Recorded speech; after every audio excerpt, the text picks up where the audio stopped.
প্রিয় দর্শকবৃন্দ, আপনারা এখানে দেখতে পাচ্ছেন রোজভ্যালিতে আবেদন করার সময় আপনারা এই সমস্যার সম্মুখীন হয়ে যান। অর্থাৎ এই ঘরগুলো যখন আপনি ফর্ম ফিল আপ করতে যান তখনও কিন্তু আপনি সমস্যার সম্মুখীন পড়ে যান। তো এই সমস্যার সম্মুখীন আর হবেন না যদি আপনি ভিডিওটি মনোযোগ সহকারে দেখেন। তো এখানে প্রথমে বলা রয়েছে যে ইনভেস্টমেন্ট সার্টিফিকেট নাম্বার। তো এই ইনভেস্টমেন্ট সার্টিফিকেট নাম্বার কোথায় পাবেন, এবং সার্টিফিকেটে কিন্তু ইনভেস্টমেন্ট সার্টিফিকেট নং বলে কোথাও লেখা নেই। তো ইনভেস্টমেন্ট সার্টিফিকেট কোনটাকে বলে সেটি জানার জন্য অবশ্যই আপনারা ভিডিওটি সম্পূর্ণ দেখবেন। আর চ্যানেলটিকে সাবস্ক্রাইব করে না থাকলে অবশ্যই চ্যানেলটিকে সাবস্ক্রাইব করে পাশে থাকা বেল আইকন প্রেস করবেন পরবর্তী নতুন নতুন ভিডিওর আপডেট পাওয়ার জন্য। এবার আপনাদেরকে জানাবো যে ইনভেস্টমেন্ট সার্টিফিকেট নং কোনটাকে বলে। আমি সার্টিফিকেটে গিয়ে আপনাদেরকে দেখিয়ে দিচ্ছি। এইটা দেখতে পাচ্ছেন আপনারা সার্টিফিকেট। তো এই সার্টিফিকেটে যদি চলে আসার পরে আপনি যে এখানে দেখতে পাচ্ছেন বুকিং ফর্ম নং। এই বুকিং ফর্ম নংটা যে দেখতে পাচ্ছেন এটাই কিন্তু আপনার সার্টিফিকেট নাম্বার। এটা কিন্তু আপনার ইনভেস্টমেন্ট সার্টিফিকেট নাম্বার। এই নাম্বারটি কিন্তু আপনাকে ইনভেস্টমেন্ট সার্টিফিকেট নংয়ের যে ঘরটি রয়েছে সেখানে কিন্তু বসিয়ে দিতে হবে। তারপরে বলা রয়েছে এখানে আপনারা দেখতে পাচ্ছেন যে নাম অফ দ্য সার্টিফিকেট হোল্ডার, অর্থাৎ সার্টিফিকেটে যার নাম রয়েছে তার নাম কিন্তু এখানে লিখতে হবে। তো আপনারা সার্টিফিকেটটি ওপেন করে দেখে নেবেন যে সার্টিফিকেটে কার নাম রয়েছে। অর্থাৎ এখানে যে অ্যাপ্লিক্যান্ট রয়েছে, অ্যাপ্লিক্যান্টের নাম হচ্ছে এই নামটি দেখতে পাচ্ছেন, এই নামটি কিন্তু আপনাদেরকে ওখানে বসাতে হবে। তারপরে আরেকটি সমস্যা এখানে দেখতে পাচ্ছেন যেখানে বলা রয়েছে ডেট অফ ইনভেস্টমেন্ট, অর্থাৎ কবে আপনি ইনভেস্ট করেছেন, অর্থাৎ কবে আপনি প্রথম ইনভেস্ট শুরু করেছেন সেই ইনভেস্টের ডেটটি কিন্তু এখানে আপনাদেরকে বসাতে হবে।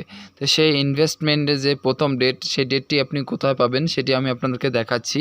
তো আপনি এখানে দেখতে পাচ্ছেন যে বুকিং ডেট, এই বুকিং ডেটটা হচ্ছে আপনার প্রথম ফার্স্ট ইনভেস্ট যে ডেট, সেই বুকিং ডেটটাই হচ্ছে আপনার ইনভেস্ট ডেট। ঠিক আছে, ইনভেস্টমেন্ট ডেট হচ্ছে এলো এই বুকিং ডেটটা, এই ডেটটা আপনি ওখানে বসিয়ে দেবেন।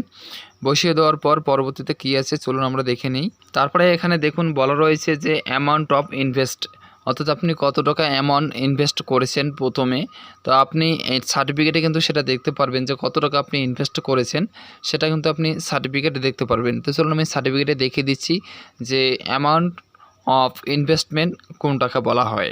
এখানে আপনি ইনভেস্ট অ্যামাউন্ট প্রথমে দেখতে পারবেন যে ইনভেস্ট অ্যামাউন্ট কোনটাকে বলে। ইনভেস্ট অ্যামাউন্ট হচ্ছে 200 টাকা, অর্থাৎ আপনি ওখানে 200 টাকা ইনপুট করে দিবেন। তারপরে এখানে দেখুন যে বলা রয়েছে ডেট অফ ম্যাচুরিটি, অর্থাৎ কত তারিখে আপনার এটা ম্যাচুরিটি হবে সেই ডেটটি কিন্তু আপনি সার্টিফিকেটও দেখতে পারবেন। তো চলুন আমি সেটা আপনাদেরকে দেখিয়ে দিচ্ছি। কত তারিখে ম্যাচুরিটির ডেট সেই ডেটটি আপনি কোথায় দেখতে পারবেন, সেই ডেটটি আপনারা এখানে দেখতে পাচ্ছেন যে একদম আমি গোলচিহ্ন দিয়ে দেখিয়ে দিচ্ছি যে এখানে দেখতে পাচ্ছেন 12/8/2017, 12/8/2017 এই তারিখে কিন্তু ম্যাচুরিটির ডেট। এই ডেটটি কিন্তু আপনাকে ওখানে বসিয়ে দিতে হবে। আপনার সার্টিফিকেটে এখানে দেখতে পারবেন, এইখানেই রয়েছে, আপনি এই ডেটটি ওখানে বসিয়ে দেবেন।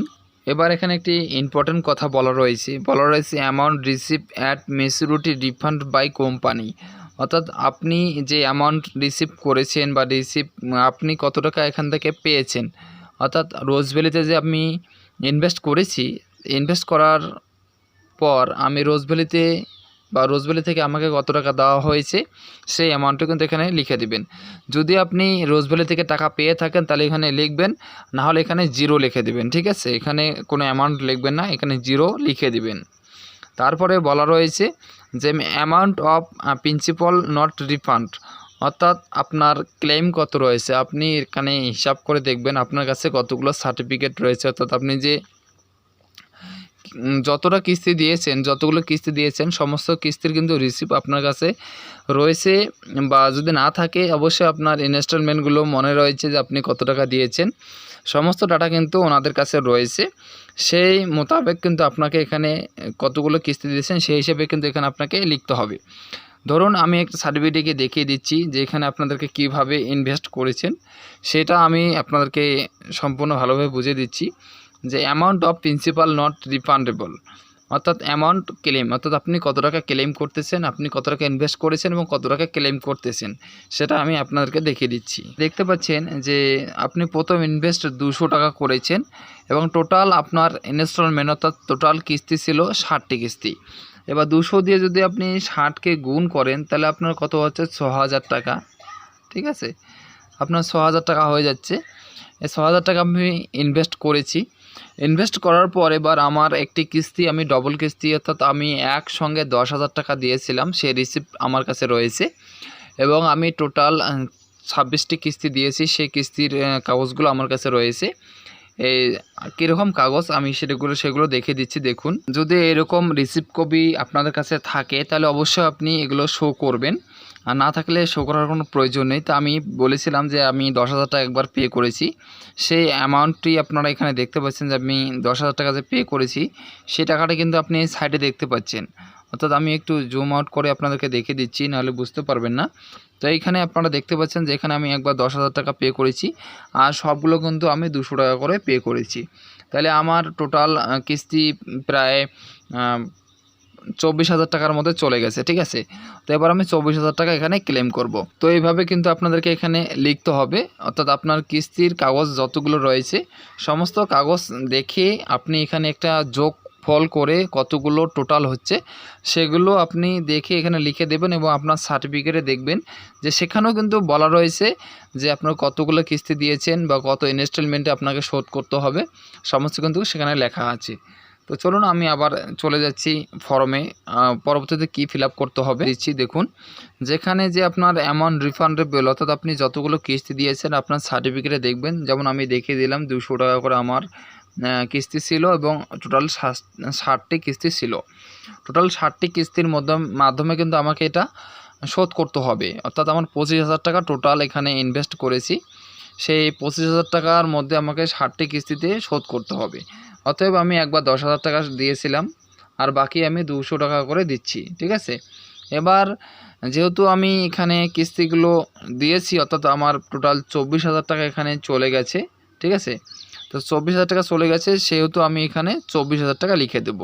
যে ঘরটি আপনারা দেখতে পাচ্ছেন যে এখানে ক্লেমের যে ঘরটি, এখানে আমি 24,000 টাকা লিখে দেবো, এবং আপনাদের টোটাল হিসাব কত হবে সেটা কিন্তু আপনি এখানে লিখে দেবেন, ঠিক আছে।